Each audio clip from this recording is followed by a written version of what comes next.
Welcome Nerd Barrage, I'm Matt. Today we look at the Immersive Battle Map book by Yarro Studios to see if it's a tool that you want to add to your DM toolbox.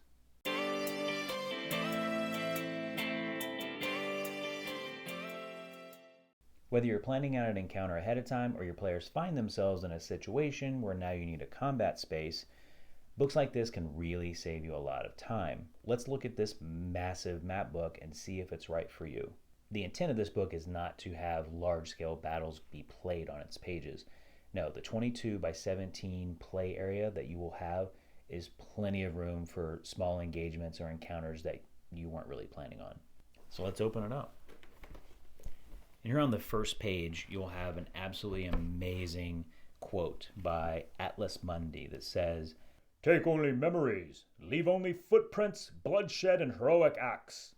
And I guess take anything not bolted down." I think it's a really fun way to start the book, and totally that's exactly what he sounds like. As we open the book, you can see how their lay flat binding works.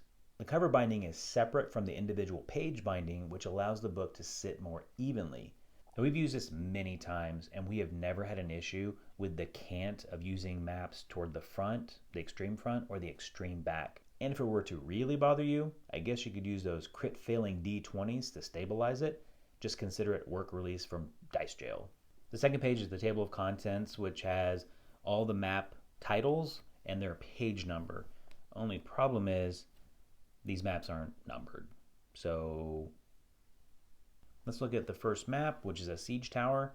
And most maps in this book will be the 17 by 22 entire play area, which is really nice. I think it gives you a good play area. I think they've done a great job on the variety of maps. They've included your standard settings like an inn, a marketplace, and a cave, but also included things like a hedge maze, an arena, and a barracks, to just name a few.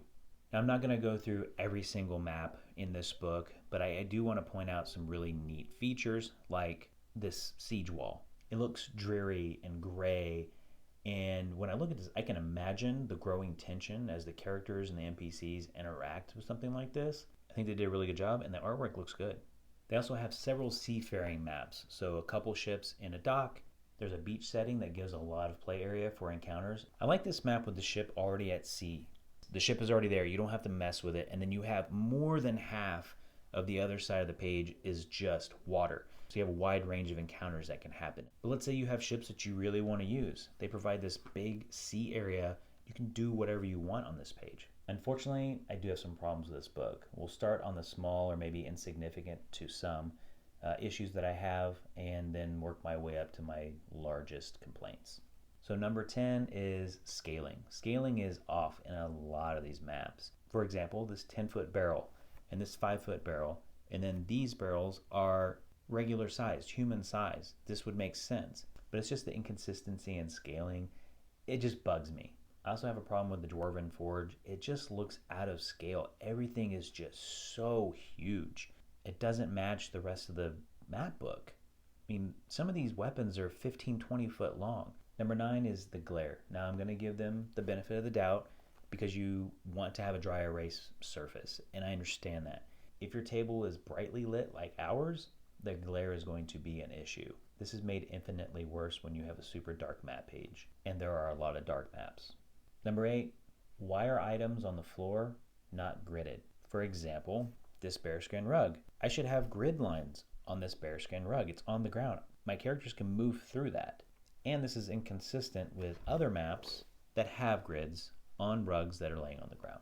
Number 7, perspective. Are these stairs going down or stairs going up? I can't really tell. There's no shading. I don't know what's going on here. This is a wall, but it's a different perspective from the other walls and the other things in this scene. This chair is technically in the wall or sitting on top of the wall. The perspective is off. This rug, again, is up on the wall.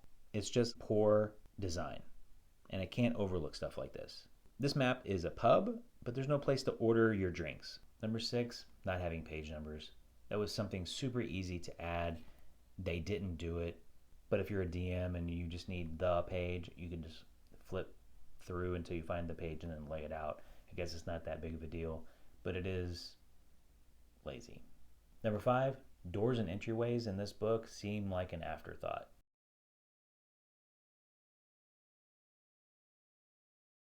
where's the entry to this? The wall is there, and then you have these doors on both sides. This building, I'm going to take you all the way around it. That's a fireplace. Take you all the way around it. There are no doors to enter. Then you get over here, and there's just a wall that doesn't exist. Now, I guess you could put a door wherever you think a door would go, but that's where they should have put a door. Let's say you want to go into the storage room. There are no doors. No door to get into the bedroom, but there's no door to get into the library. Okay, moving on. Number 4. This book should look aesthetically like it's from the same world. Now, maybe that's not a big deal to you. Maybe you want a variety of looks, or maybe you don't care, but I think it looks sloppy. The siege wall is great. It's fantastic.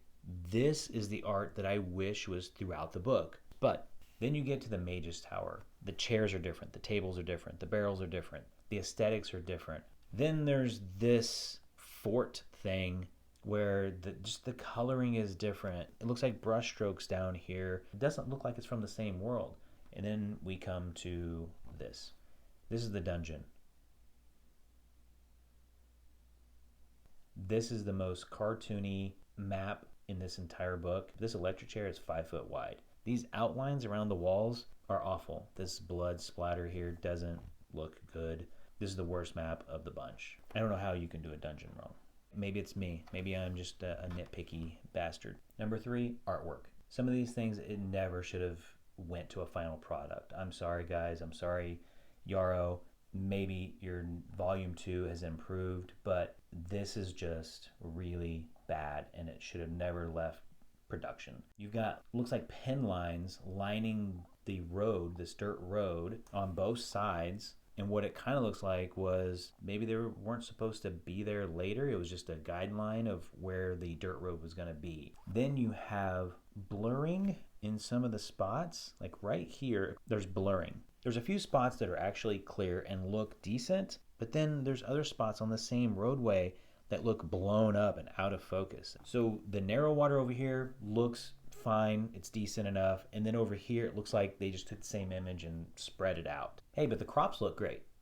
This map is also, it's a perspective issue because you've got on this side of the ice and you're looking down, okay, maybe that's your ice coast, but then it's the exact same over here, so it looks off. This looks like it was a completely different image. This looks like it was cut from a completely different image.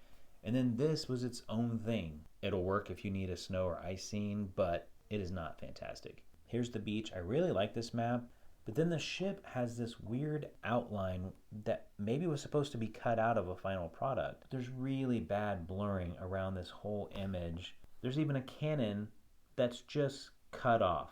Number 2, a lot of these maps are just too dark. Why not give the DM the option of what time it is in this environment? Make it daytime, and if the DM wants to say that it's night, then he can say, or she can say, that it's nighttime. So this one actually works really well.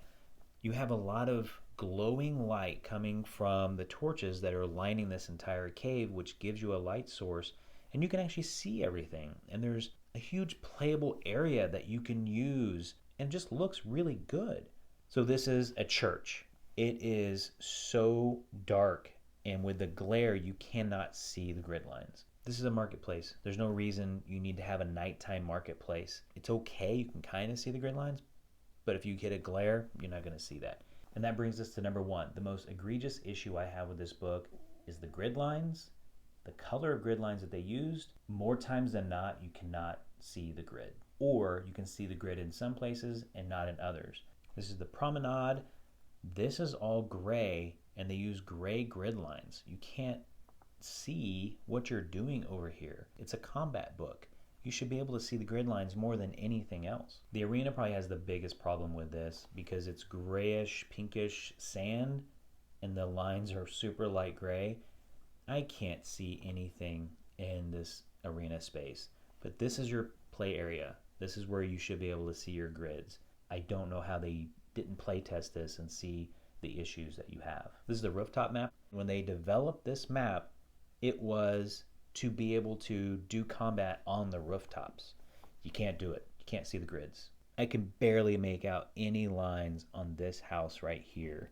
That's a real problem. And this book includes 3 different environments where you can create your own space. One is the water space we talked about earlier. The second is an open field. And the last one is a stone street or a stone area. And that's great. I actually really like that they give you the option of creating your own space.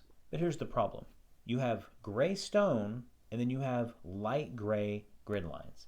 The players can't see where they're going. It is incredibly difficult. This is the problem I have with this. This book is literally called Immersive Battle Maps. If I can't use the grid, if I can't use the map, then it's pointless. And that's where I have a real problem. If I were to rank this book from 1 to 5, 5 being the best product it could be, I would put it at 2.5. Artwork, there's some artwork in here that should have never went to production. Utility, I was going to give it high marks because it is really convenient. It's large, but if I can't see the grids, then that's a real problem. Then we get to variety. I think it has a really good variety. I think you've got your basics, but you also have some things outside the norm, and I really like that because it gives the DM some options. At the time of the filming, this product was $40. You can find it at immersivebattlemaps.com. To some, it might be worth it. To others, it may not be. I'll let you be the judge of that. I think I've shown you enough for you to make up your own mind, and I will say we still use it. If you like the "Hello, my name is Doom and Gloom" t-shirt, you can find that at hardenedbydice.com. As always, thank you for watching. If you like us, don't forget to subscribe and share us with your nerdy friends.